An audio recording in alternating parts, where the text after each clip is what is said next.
And yeah, Michael, do you want to quickly introduce yourself? Yeah, I'm Michael Lee. I'm CEO and founder of Reconciled, and we're an online bookkeeping and CFO advisory practice based out of Burlington, Vermont, with a national presence in the US. And we have over 40 employees now, scattered in about 9 states, I think, working with hundreds of entrepreneurs and customers across the country. I'm married with 3 young kids. I'm married to Vermonter. That's why I live here. And I would probably fashion myself to be a serial entrepreneur. I don't really think of myself as an accountant. Um, I started 2 other companies in the past 2 years, one of which is more in the HR space and is run by a separate CEO, my business partner and separate CEO, Laura Pillsbury. And then I started a financial reporting application called Sizable last October, and we launched this year and are in the QuickBooks Online store now. And that's an analytics platform for recurring revenue companies. So I have a lot going on in my life, but I enjoy food. I enjoy people. I enjoy Yosef. Uh, and I love talking and sharing. And so happy to be here and happy to talk with anybody and love meeting new people all the time. So. Amazing. And that's really the goal of this series, is to talk to people like Michael who have kind of blazed their own trail, as it is. And really, like, I think everyone, when they're starting their own business, they have a unique perspective, right? And every business is different, and the way that they go about to solve problems and grow their business is often unique. And there are often lessons that we can all kind of learn, whether we're talking about a SaaS business or an accounting business. There's a lot of parallels, 100%. And we've also got Conrad Lopez from San Mateo, California. And I'm just going to stop sharing my screen there, and just flip over to our questions.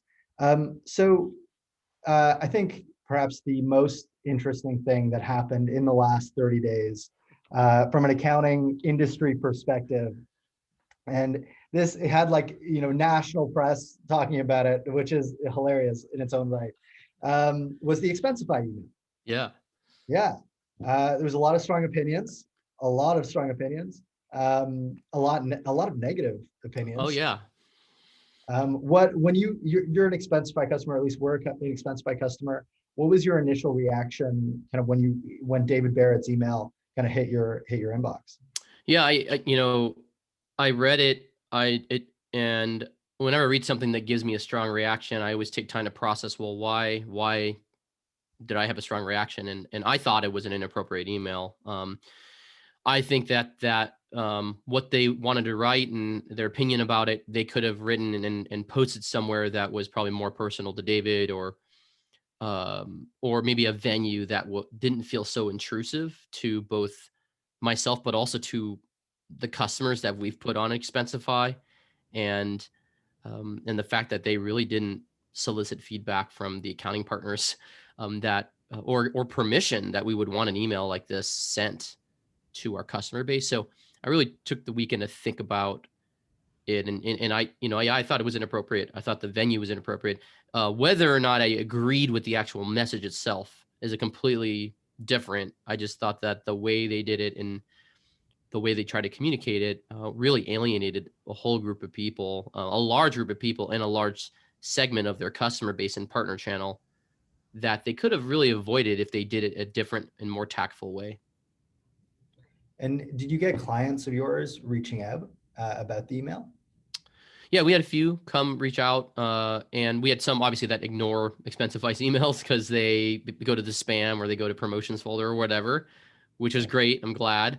We luckily didn't have any that were so upset that they wanted to leave us or leave, um, you know, leave or have to create damage control for us, which was helpful.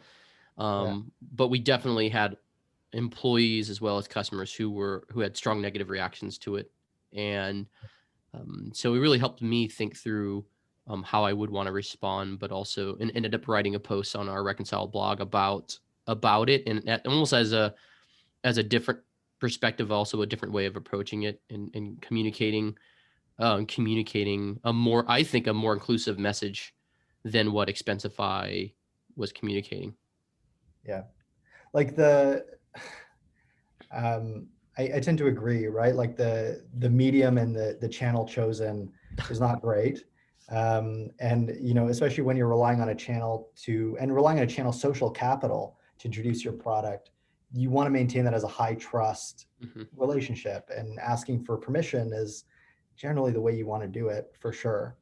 I read your post because I thought it was great, right? Thank you. It's like, both sides of America. Like, I'm based in Canada, so I'm going to speak in that way as opposed to our country.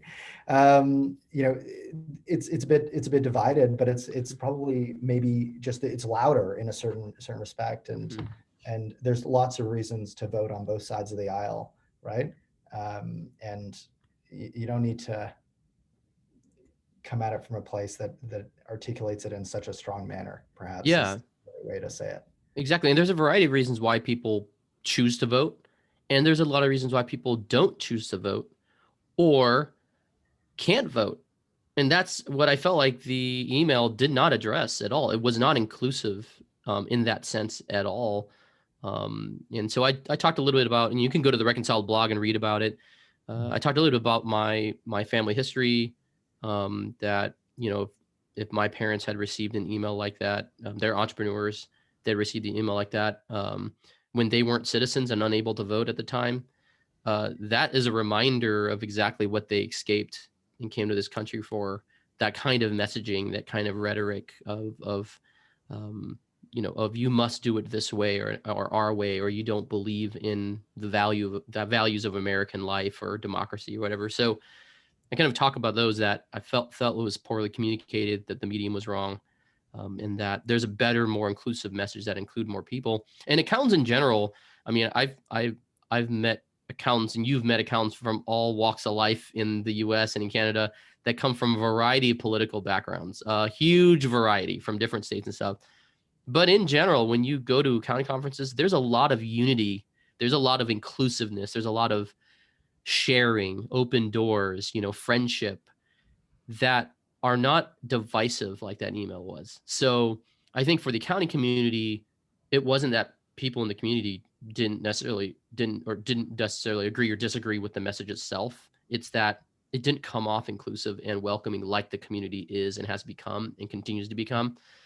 And I think our conferences and when we get together and like things like this, where we talk and share, are an example of none of us care about your voting background or mine, or whether you decided to vote or not, because we're going to be inclusive and share what matters to us in our business and in our life. And so that's really what I cared about when writing, and that's what we're promoting at Reconciled, and all the companies have started is a inclusive environment that accepts and embraces people from all backgrounds and opinions, because that's the diversity of entrepreneurs and accountants, is all backgrounds and opinions and cultures and walks of life and religion and faith.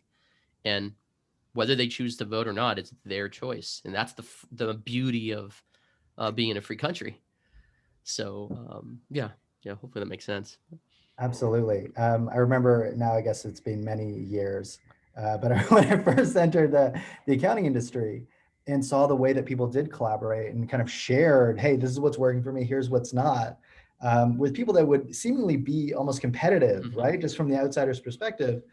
And it was amazing. And I was like, oh, it's just a totally different mindset, right? Where it's like, there's just so much business to get that it doesn't matter. And everyone's going to have their own cut on this. So yeah, it's really an amazing inclusive community, 100%. So as we look at kind of 2020, and I guess it's coming to a close, I guess I think most people are probably overall happy about it. I've talked to a couple people recently and they're like, yeah, looking forward to 2021. I'm like, why? It's just like, it's a fresh start. Let's just reset everything. Yeah. So how, like, for Reconciled, how has your business adapted this year? I would say that because of the nature of how we were set up already, there wasn't really much adaptation that was needed. There were a few internal changes that we made. For example, we we had a number of part-time employees. We began transitioning part-time employees out to only focus on hiring full-time employees, and offered all our part-time employees full-time roles, or helped them find other roles, or gave them contractor positions with us. So that was an internal change.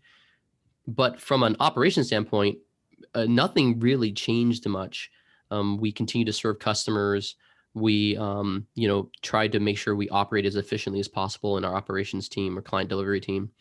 And we continue to grow our sales and marketing team to continue to acquire customers throughout the country. We've had record months, so COVID really has not impacted us. We had a small blip in the first month, I believe March or April, but then everything was unknown to everybody. And like probably most firm owners, that we went, whoa, are we going to be out of business, or is more businesses going to close or be adjusted? And the reality was, because we focus on online companies, because we focus on consulting firms, digital marketing agencies, all of those industries grew and did very well. Alcohol and breweries, they've all did very well during COVID. So we were benefits. And it's funny, we benefited from the fact that we didn't niche, which is a big conversation in the past 5 years in accounting, is about niching into verticals. We didn't niche into any verticals that were brick and mortar. We didn't niche into restaurants, retail stores, cafes, small coffee shops. And those were the industries that were kind of decimated or mostly impacted. We didn't niche into travel, hotels. We really niched in with no strategy, really. It was just luck. So the only other, I think the big change this year was I began the year before COVID, and then entered into COVID really testing out the thesis with a roll-up strategy and acquisition strategy that we wanted to roll out this year. And we're very successful at talking to the right capital partners and firm owners that were interested in selling to us and merging into Reconciled, so that they could have more growth opportunity both for their employees and their customers. So that was a great, exciting thing this year. And so we were able to wrap up our first acquisition a week and a half ago, in beginning of November. And we're hoping to do a next one by February 1st. And so that's on top of our just organic growth path that we already have going on with ourselves. So that's been very exciting. Nice. And was there anything that surprised you this year? Like, once assuming, okay, coronavirus, global pandemic, ignoring that for that huge elephant in the room for a second, like what were the surprises that kind of came up as a result of, all this change? Yeah, I would say, well, one was, I was surprised the government rolled out the PPP loans. I was very surprised. And the EIDL loans. I mean, they basically gave the equivalent of a cheap mortgage to small businesses across the country, and 2.5 months worth of payroll. So for free. I mean, now it's not, obviously taxpayer dollars ultimately are going to be paying for this. It obviously rolls into taxpayer dollars, but I was very surprised. And I was very surprised that there wasn't stronger requirements to get those funds. So those were a big deal. But for the companies who took advantage of those and leveraged it both to keep staff and talent, which is, in accounting, I would estimate, I don't know official numbers. I would estimate that in accounting, there wasn't as big of an impact in unemployment as we probably imagined, because most accounts were able to work from home. So talent, I think, continued to be the big challenge. Talent and finding great talent, it continued to be a challenge before and after COVID and during COVID. So we doubled down on talent. We continue to hire. We continue to find the right people. We continue to have massive amounts of people apply. And but I was surprised at the stimulus and the amount of stimulus, and then how resilient it made some industries, and the exponential growth that digital marketing and e-commerce and some of these industries online, SaaS companies, were just having. It was just gangbusters. And then where the stock market's been at has probably been super surprising, that it's basically fully recovered at the stock market level. And so all those are signals going, this is just odd and surprising and completely different than the messaging of what the impact of COVID should have been to our country and to our economy. It tells you about the resilience of people, the resilience of entrepreneurs, the resilience of accountants. I know many accounting offices that did not shut down at all, and honestly doubled their workload because of how long the tax season went this year. I know many that did not, and I met many accountants who said, I still want to go into the office. I still want to see my coworkers. I still want to work hard. that was very surprising, but kind of speaks to how amazing the accounting community is and how dedicated they are to their clients, even though it's like grueling and the hours can be grueling. It's pretty amazing to watch. Yeah, like the number of conversations kind of we've had with partners about like them leaning into their clients' businesses to help Yeah. them get through this. It's inspiring. Yeah. It really is. And so as you look ahead to that fresh start in 2021, what are the areas of investment for your firm? Well, so we are definitely making investments in our people operations HR area. We'll be adding team members. We are in the early phases of building out our own technology solutions internally for Reconciled, mainly around workflow, task management. We really want a solid tool that can scale with us, and not have to rely on kind of the tools made for smaller teams, because we expect to probably be somewhere between double or triple the size within the next year, from a both revenue as well as people perspective. Um, we want to make a better process for our contractors. We have about 20 contractors that work with us in a variety of other roles, like CFO work or controller work or projects, and we want their experience to be a lot better than it is right now. We've really focused so much on our employees that our contractors kind of are have less of an experience that we would less ideal experience than we would like. So we're investing in that, and then acquisitions. We'll be doing hopefully 3 to 4 acquisitions next year, if not more. So finding those right firm owners that are ready to exit, or maybe are wanting something bigger and better for their team, and that want a partner that can carry on their legacy. So we're excited about that. And of course, like, it's always looking at new apps and seeing which app partners have upgraded themselves and are going to be a better solution for us than our current ones. We're always evaluating those every year, whether that's payroll partner, app partners like Relay, app partners like expense reimbursement, right? We're re-looking at everything all the time to make sure it's serving our customers the best. And there's new platforms coming out every year, and there's better platforms. It's very interesting. As you know, like, our space, the accounting and fintech space is so hot that it seems like everybody is able to start something and is coming out with something. So finding those right partners that best serve Reconcile's customers, I think, is an area we're going to be investing as well. It's funny how times change. Is that funny? Oh man, that just makes me want to share so many stories. Okay, let's keep going. So, as we kind of did our research to get ready for this interview, one of the themes that came out about how you've grown your firm is really around like experimentation. You've just tried a lot of stuff. Mhm. Is that kind of a cultural tenet that you've kind of embraced as a company? How do you kind of think about experimentation in the context of like running an accounting firm? Yeah, one of our team rules is always be learning. Right. So literally, that's what we tell every employee: always be learning. You need to be learning. And I don't necessarily care if it's just accounting related. I think it comes from the fact I've spent my whole life learning. I had to learn after my parents came to the country and I was born. I had to learn how to grow up in a home that wasn't very American, surrounded by Americans, and I had to learn how to navigate what it was like to be a kid of refugee parents, and then how to eventually become my own person and in my own identity. I had to learn how to meet a wife, find a wife and have kids and raise kids. So it's, all those things we do learn. But then in business, I was always willing to say yes to even the hardest things, even the things I knew I didn't know how to do, both in accounting and finance. And too often than not, I meet more than enough people that are willing to say no very fast. So early on in life, willing to say yes when you're young and you're dumb and you're willing to learn, and you have confidence to find out where the answers are, I think is really beneficial. And so early on with Reconciled, and I think with every firm owner, they're at this place, is you don't know what you don't know as you're building your firm. So you say yes to everything and you figure it out. And as you begin defining processes and standards and systems and the types of customers you want to work with, you begin to you can slowly start saying yes and no to the right things and the wrong things.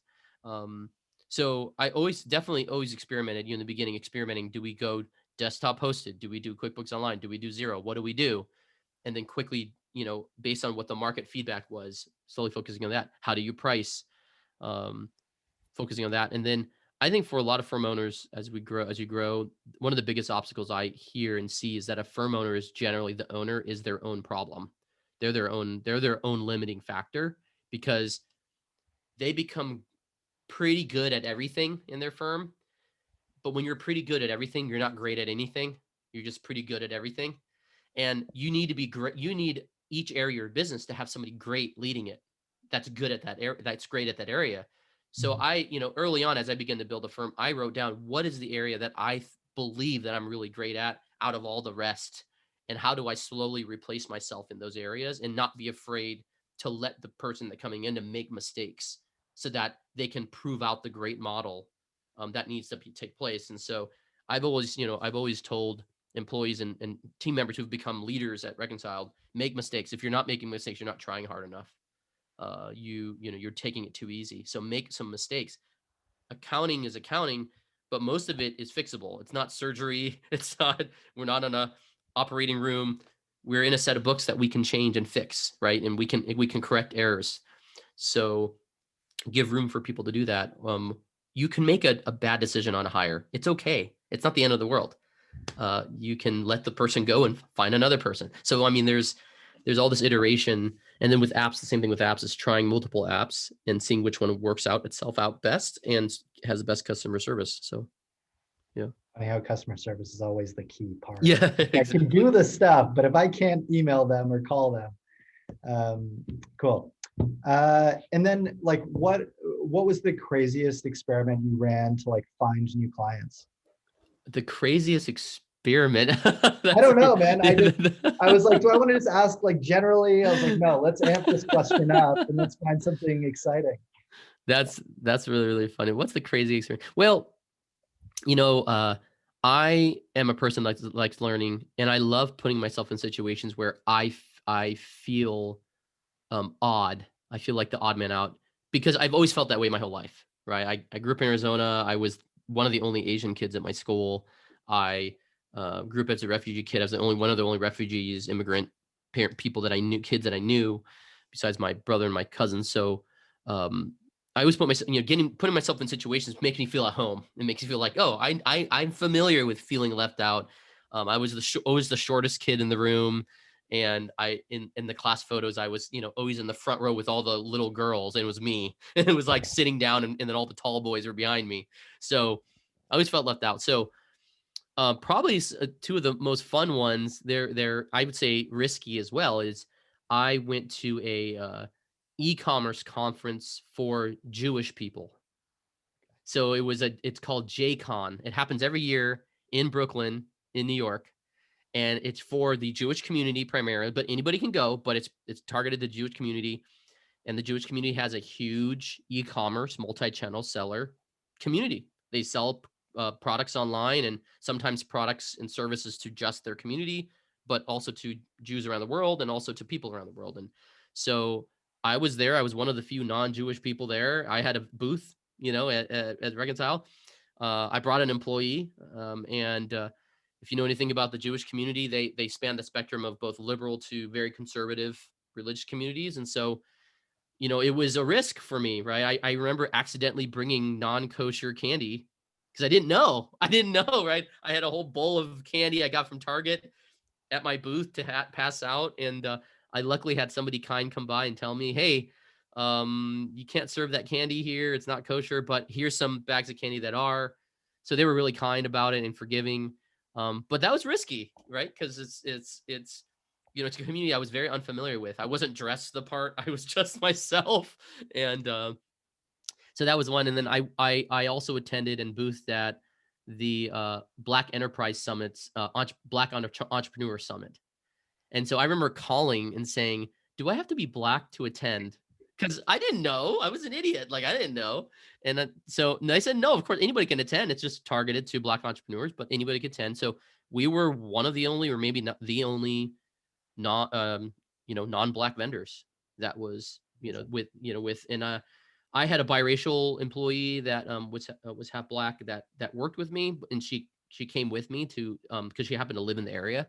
But other than that, like, we had a great time. I loved just learning about entrepreneurs in that community and having a booth there.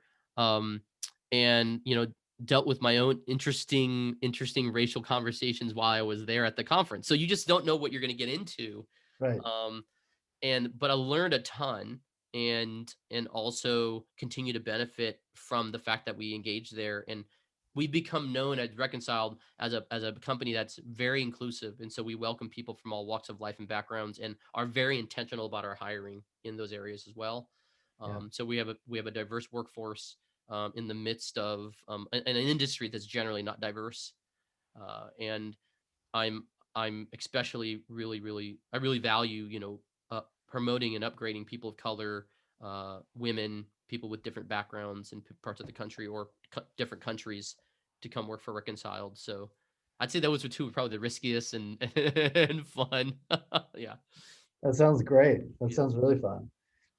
So as you've kind of run different experiments, like I'm guessing you figure out how to make something work, Yeah. and then you figure out how to like you do it manually, I'm guessing, with the first time, and then you kind of figure out how to leverage automation along the way. Like, kind of what's that mix for you as your firm is trying things? It's probably different now than it was, a year ago or 2 years ago, but Yeah. I remember I remember taking on an e-commerce customer once. They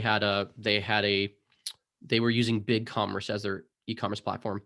I'd never touched BigCommerce before, and they wanted it integrated with QuickBooks Online. I went, okay, well, I'll figure it out. You let me charge you for it, I'll figure it out, right? So I did that, and it was a pain of a project, and I did it, and was able to leverage a tool like Zapier to do it. I'd never used Zapier until then.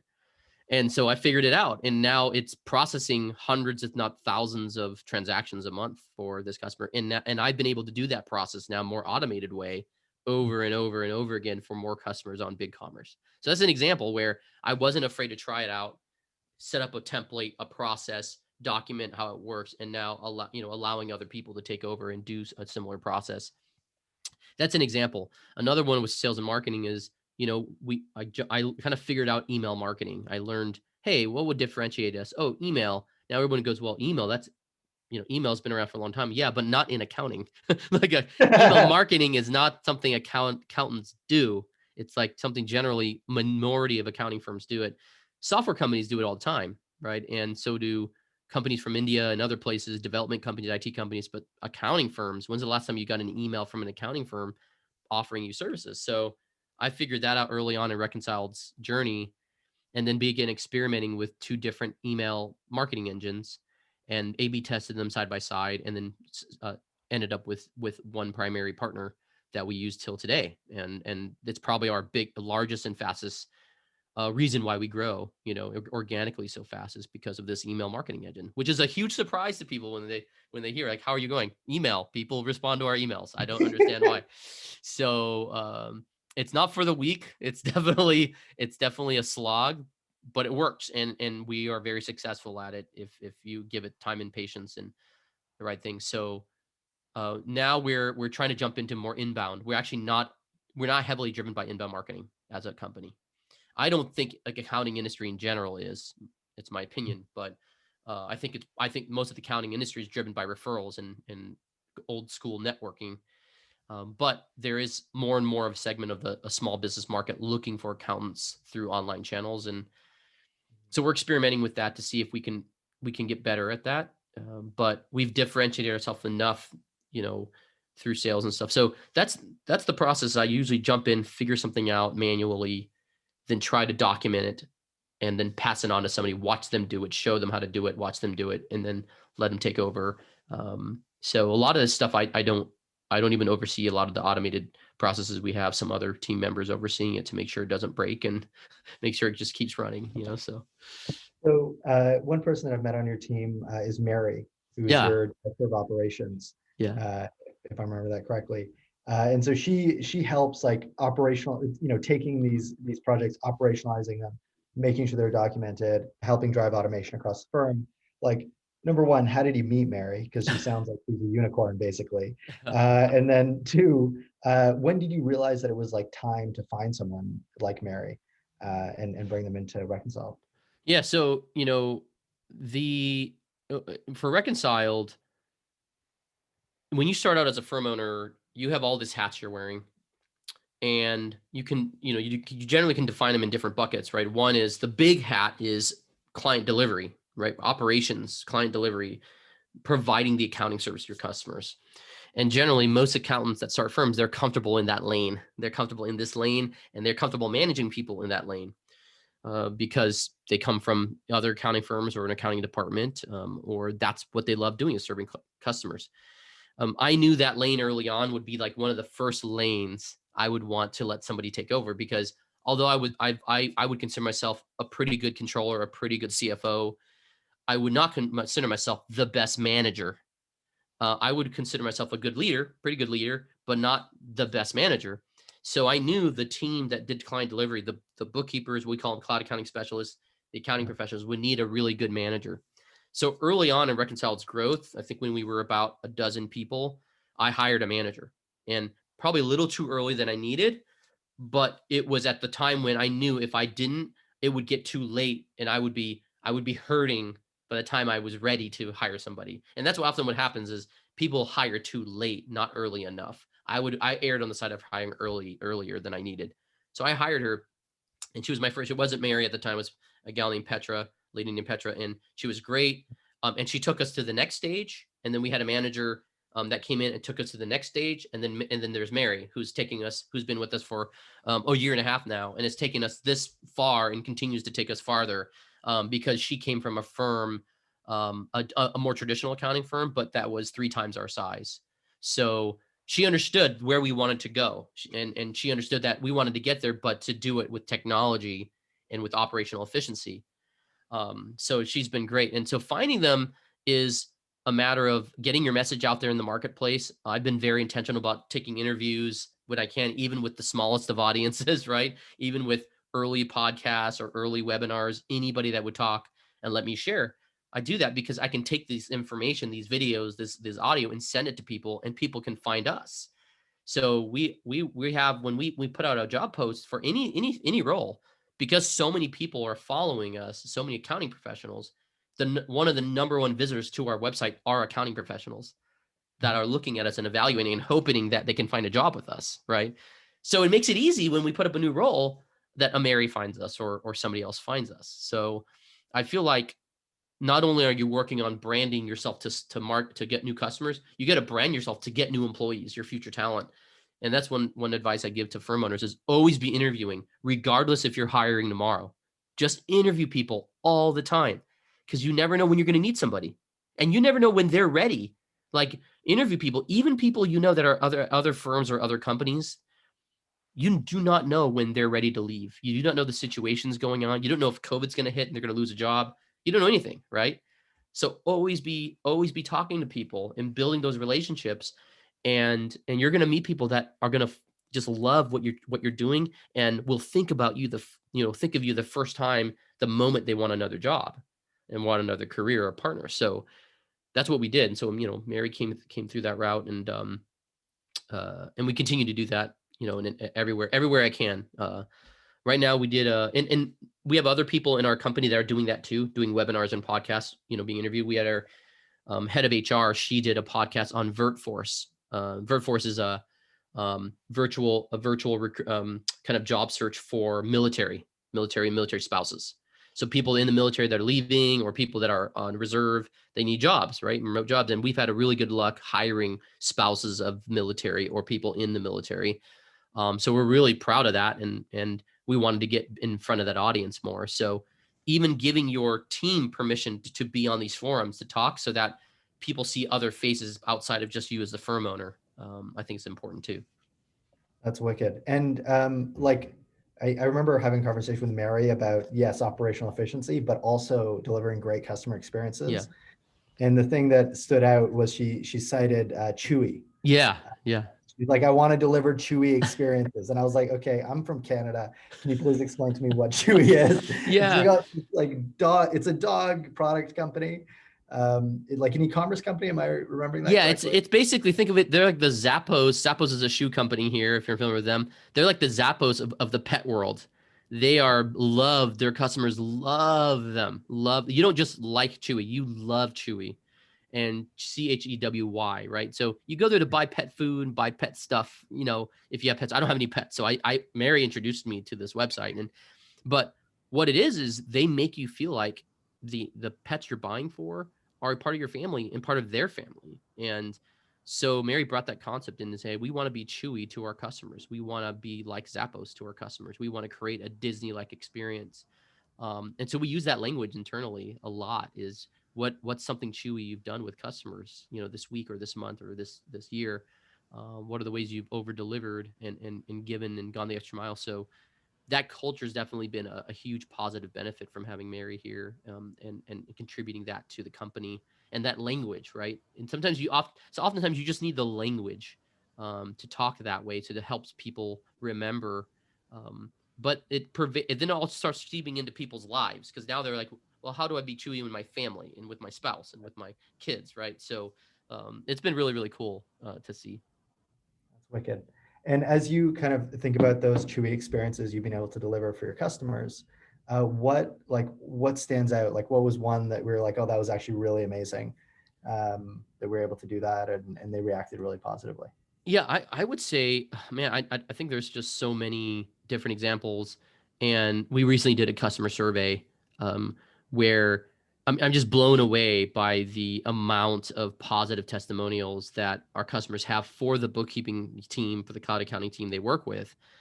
It has nothing to do with me, right? Like I'm not servicing customers anymore like that. They are doing all of the hard work, and the amount of positive feedback people are getting, anywhere from, you were attentive during COVID and you really helped alleviate my anxiety that my business wasn't going to fall apart, or you helped us make sure the data and the numbers for the PPP loan were right and accurate and made that process seamless when our banker wouldn't respond to us. And um, so we have so many different examples of that, and I'm just super proud of the team who slugged through this season, right? And because they were prepared for it already, they weren't having to deal with, oh, how do I transition to work from home? They were already working from home. How do I operate the way Reconciled supposed to operate? They already operated this way. How do I be Chewy? We were already talking about that. So it came second nature to our team, which was awesome. But the feedback was just tremendous from majority of our customers. It's just been amazing to watch. And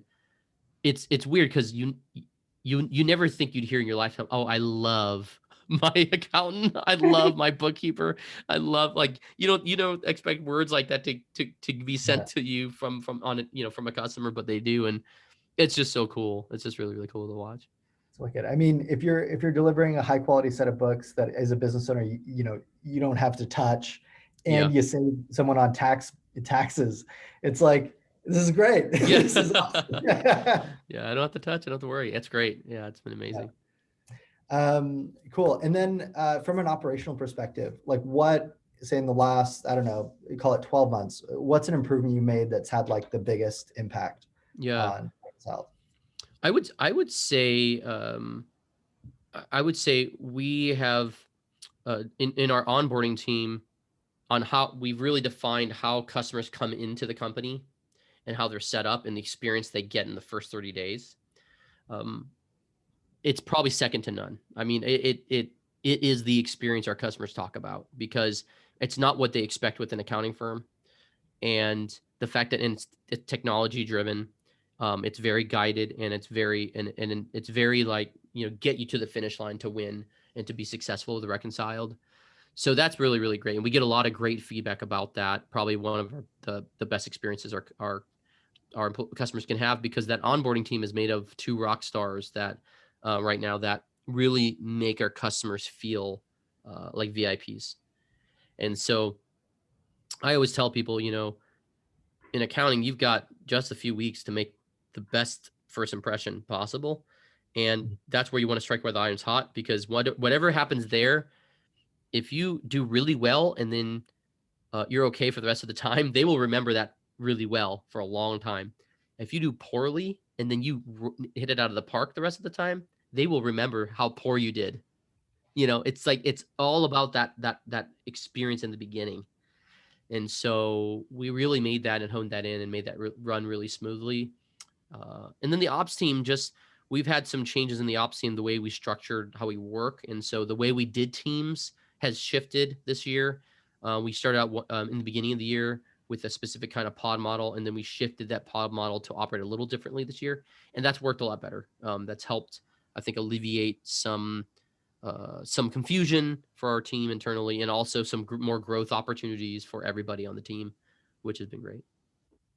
Nice. And like what, as you rolled out kind of that onboarding process, like what were the biggest challenges that you ran into? I think it's helping people understand, like, the customers come with such a variety of needs, and what sales has sold them, and what the customer agreed to in the sales contract. Mm. A customer will almost inevitably bring up something that they want or expected that has nothing, that was not communicated in sales, was not brought up, was not even in the agreement, that onboarding has to figure out either how to upsell them on, refer them back to sales, or provide an experience temporarily to say, okay, hey, we can do that, but just so you know, this is a one-time thing we're going to do for you. And so it's getting that flexibility in onboarding to be able to do that and give that a customer experience that still feels really chewy, even though it's something that wasn't promised or wasn't agreed to. And that comes up a lot in accounting in general. So it's just like an expectation of your customers are going to ask for stuff that aren't really in accounting, and they really didn't say, but in their minds they thought it was, right? And so they bring stuff up that is just so random, and they bring it to onboarding, like, oh, I have to register my business in this other state or country next month. Is this something you guys can do right now? It's stuff like that where it's like, well, we don't really do that, and accounting firms don't really do that kind of work, but we can try to figure out how to help you. So it's just providing that flexibility in the onboarding experience that I think has really improved our customer experience. Got it. And so really empowering those team members to kind of make a judgment call Yeah. about how to handle this, and training them about how to handle it. Yeah, exactly. You don't want all questions and scenarios to come up to you as the owner or the firm owner, or even to your manager, to your leaders. You don't Mm. want every question coming, because then your employees don't feel empowered, or they don't learn the consequences of making the right and wrong decisions, right? So you want to empower them to say, hey, here's certain scenarios where, yes, just make a decision, decide what's best. Your judgment's okay. And you're going to make a mistake, and that's okay. You're not going to get slapped on the hand for it. You tried your best to serve the customer. And if it results in a mistake, that's fine. That's the risk we take. We're human beings. That's fine. So you don't want to be the bottleneck. It slows your growth down. So I would say empowering your employees with the ability to do things like that is really important. And that's what the best companies with best customer service, like Zappos, Chewy, Southwest Airlines, that's what they do. They empower their employees to be able to offer refunds and do things at the drop of a hat without needing permission, because they know it's a better customer experience, and better retention in the process. That's awesome. 100%. Now, I know you do some like business coaching with entrepreneurs and teams, like, and you also mentioned as kind of earlier that like often the biggest limiting factor on a firm's growth is actually like the owners. Mhm. What do you see are the areas that accountants struggle with most in terms of like building and growing a business? Yeah, so I think two things. One is, accountants' identities generally are, I'm an accountant. And that identity um, is limiting to the true identity you have as a firm owner. I mean, you're a business owner, and then if you're trying to grow, you're an entrepreneur, right? Entrepreneurs in general are growth oriented, and they're trying to grow an enterprise. They're trying to grow something. So entrepreneur, small business owner, those identities are something that most accountants don't resonate with. Many don't. Many don't. They know technically they are a small business owner, but if Yeah. you ask them first, what do you do? Most accountants you meet, they say, I'm an accountant. They don't say, hey, I'm a small business owner, right? Or I am an entrepreneur. So you could see where they're coming from. And I think it's limiting, or basically limits the way they think about how to build their business. So, and because accountants are primarily accountant identity, they are more comfortable in the client service role than anything else. So when you talk about HR, or you talk about sales, or you talk about customer service, IT, other functional areas of a business, they just may not be as comfortable to grow that, and so they're willing to put up with, well, I'll just do what I can, and because we're just going to keep serving clients, and because accounting firms are just overwhelmed with customers generally, there's just so much work out there. They generally can grow. You can generally grow a practice, even a small one, pretty quickly, and get full with work. And so I think that's a big challenge for accountants is their own identity, thinking about their identity. How do they view themselves? And then how do they want to present themselves to customers? And so I've always, I'll give you an example for me. Even though early on, the Reconciled name was nothing, because it was new, so I was building brand recognition into it. So it did take a mix of people trusting my ability to deliver, but as we continue to grow, I continue to push every customer and every sales opportunity down to the brand of Reconciled, right? Pushing them to, you're not buying Michael, you're not buying me. I'm part of the team, but you're buying this brand and the team behind it and the people behind it. So I think the other thing is accountants not only selling who they are, but selling the brand and the processes they built.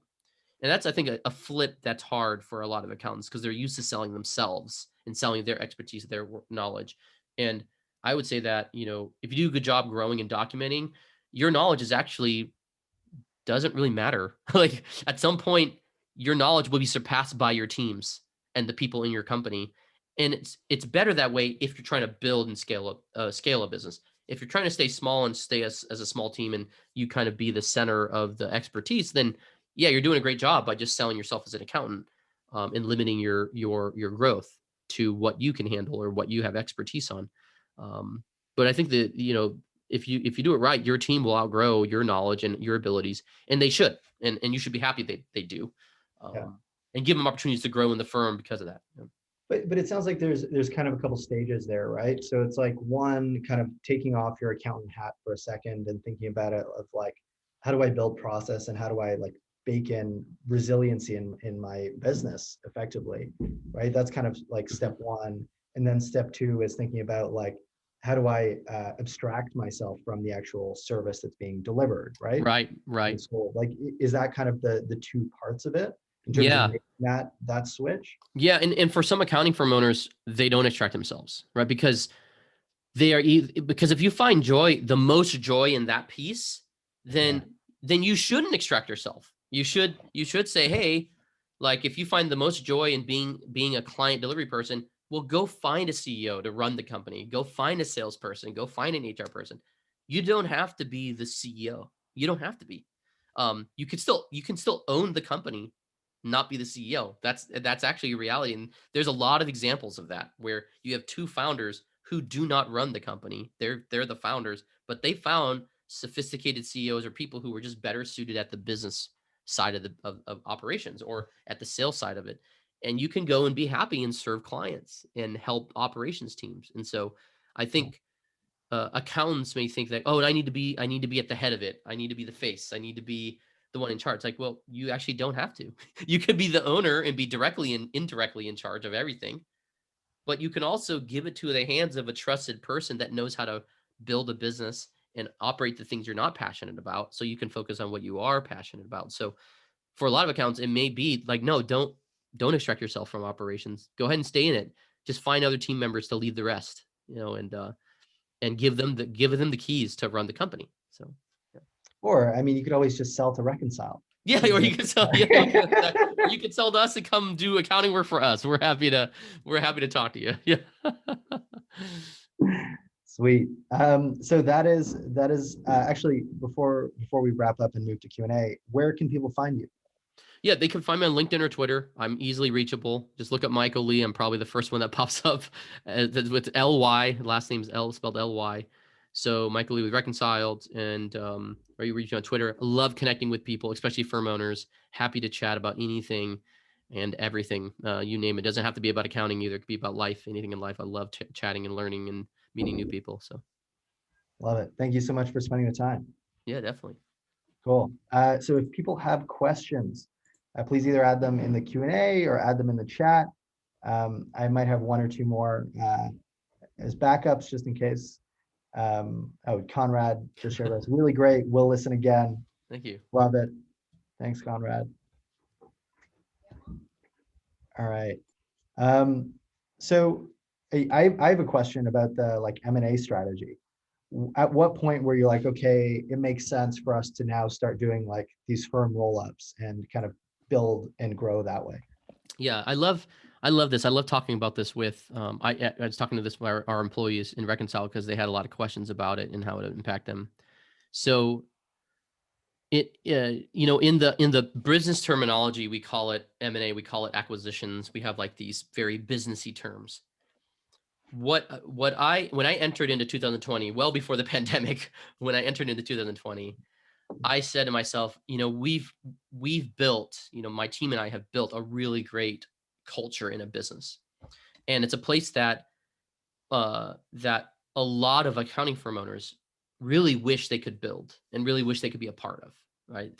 But recognizing that not all accounting firm owners are geared towards building something like this, but they want it. They want it for their employees. They want it for their customers. They want it for themselves. So, but I'm not gonna lie. A lot of people can't do it as accountants. They just can't. They're not. Maybe they haven't been. Maybe they came straight from an accounting firm with a really bad culture, or maybe they have no experience being a CFO in a growing company. Well, then what examples do you have of building a great culture, right? So the company that I was in, the last company I was an employee at before starting Reconciled, when I was living in Seattle, was one of the best cultures I'd ever been at, and it's called the Mosaic Company. I was there. I eventually became their VP of Finance there before I left. And if I had stayed in Seattle, I would have probably retired with them. I loved that company. I loved the CEO, loved the leaders there. So I just said to myself, we built this thing that many people want and few people get to. In the world of accounting, few people get to. So why don't we invite people to come join us? That's the way I look at it. Because at the end of the day, I'm actually inviting a firm owner to come join us if they want to, but at minimum for their employees and their customers to come join us and to come experience the culture that we built and the team that we built and the service we built. It's really an invitation. It's an invitation to build something great together. So I entered the year realizing that, thinking through that, and putting together basically the thesis around that, presenting that to my team, and then presenting it to outside interested parties and to firm owners that I knew personally. So everyone I'm talking to and we're talking to, they're not really publicly for sale. They're people that I've met in the industry, people I've met at conferences, people I know who have great firms, but I could tell, or they're maybe at a next stage in their life or next stage for the firm. And instead of, are they, if they're at a crossroad where they don't want to invest all that it takes to go to the next level, they can just really skip that by coming to join us and give that to their team and their company. And if that aligns, if the goals align there, then it works great. So that's the way I look at it. And it helps us reach our goals a little faster, helps us get some great leaders and some great employees, but also ultimately helps us serve our customers better. Because, if talent is the number one limiting factor to growth, outside of customer acquisition, which is, I think, been something that we've been able to take care of, then finding great people, those great people are already working at great accounting firms. And that's why we're inviting them to come join us. So, yeah. Nice. And how do you, just while we wait for a question or two to pop in, come on, folks, I see you there. I know you're there. Come ask something. Otherwise, my curiosity is going to fill up the rest of the time. So when you make the decision to acquire a company, how do you onboard those folks? How do you make them feel part of the team? Like, Yeah. what's that process look like? Yeah. So, I wouldn't say it's a walk in the park. It's not a walk in the park. It's definitely challenging because it takes a lot of planning. You want to make sure your leadership team's involved. And on the seller side, just so you know how, it generally works generally in the industry is, and this is for most, not just in accounting, but just any M&A transaction, is generally, unless it's a public company, most of the time when it's two private companies, the selling firm and the selling employees, generally only one person, if not a few people, know that the selling firm is going to sell. And you as the buying firm, you usually don't meet the employees until the absolute last minute. So, so you have to basically plan a process of like, hey, we're going to do just like you would hire new employees. We're going to do offer letters. We're going to do an invitation. We're going to cast vision of what we want to offer and invite you to come. And just because of the dynamics and the risks that are involved in selling your business, Yeah. that's normally how it operates. So people would love to imagine like, oh, I'd love to be able to like, just slowly grow, go into this, and that I can give the employees a 30-day notice and give them offers and all that stuff. It's like, it just doesn't work that way with private companies because the risks are too high and the chances for success are challenging, so you want to plan and you want to make offers, and usually you're having to win people over very, very quickly, and set a process that's predictable and standardized for people so that they know clearly what the path looks like to be a part of Reconciled and to transition over. So I love that language around invitations. So we did get a couple questions. yeah. Thank you. Angela asked if when you were just starting out, what were the 2 events that you attended? QuickBooks Online was the first event, and I'm a religious attendee since then. I think my first one was in 2015 or 16. So I attended every year since then, and it was a big eye opener. Before that, I did not know a community existed. I did not know there was a thing called the accounting community because I had previously just been a CFO at different companies and controller at different companies. So you don't attend these conferences generally, right? As somebody who's just inside a company. Huge eye opener for me. It was great. So I would say that was a big one. And then another great event is Thrival's event. And Thrival's event that they do in South Carolina, Greenville, South Carolina, that Jason Blummer does and his team. Great event. I love it. Absolutely love it. Second to none in many ways. If you're a small firm that's trying to become very advisory focused, second to none. Awesome. So I think Angela was referring to, I think it was JCon and JCon, and then the Black Entrepreneur Summit. Yeah, those weren't 2 events. I attended those events early in 2019, I believe, or 18. But those were the events that were a risk. Joseph was asking, what's the craziest thing you've done to get customers? I said, yeah, well, I went to 2 events where I'm not part of that population of people, but I was able to go and be booth at them. So JCon conference and then Black Entrepreneur Summit. Cool. And then Sonia asked, she said, number 1, this is great. And then 2, have you ever considered doing training for accountants in how to grow a firm? Well, this is similar. I guess this is a training right here.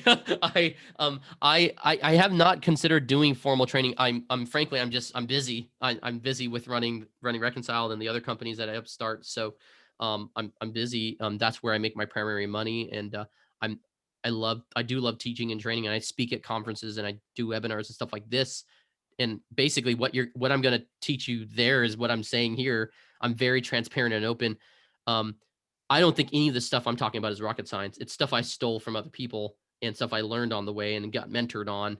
So, big advice is join a peer group, either a mentoring group, coaching group, peer group. I'm part of one. It's called Vistage. You can look up Vistage online, Vistage. It's the world's largest CEO and peer mentoring group in the world. So I've been in one since 2014, and I pay a pretty penny per month to be a part of it. But it is a huge key to my success. Huge key, because I'm surrounded by other entrepreneurs and CEOs that have also built great businesses. So, it's who you're surrounded with and get coaching from and peer coaching from is really a big deal, in my opinion. So I invest in myself every year, a lot of money for my own personal and professional growth. So I would highly recommend a peer coaching group for anybody. Perfect. And then Misa, and hopefully I pronounced that correctly, said this has been a great insight into growing a firm. That is definitely my goal. That's awesome. Thank you for joining us. Sweet. So we are now at time. Michael, thank you so much for joining us. Everyone else, thank you for making time out of your busy day.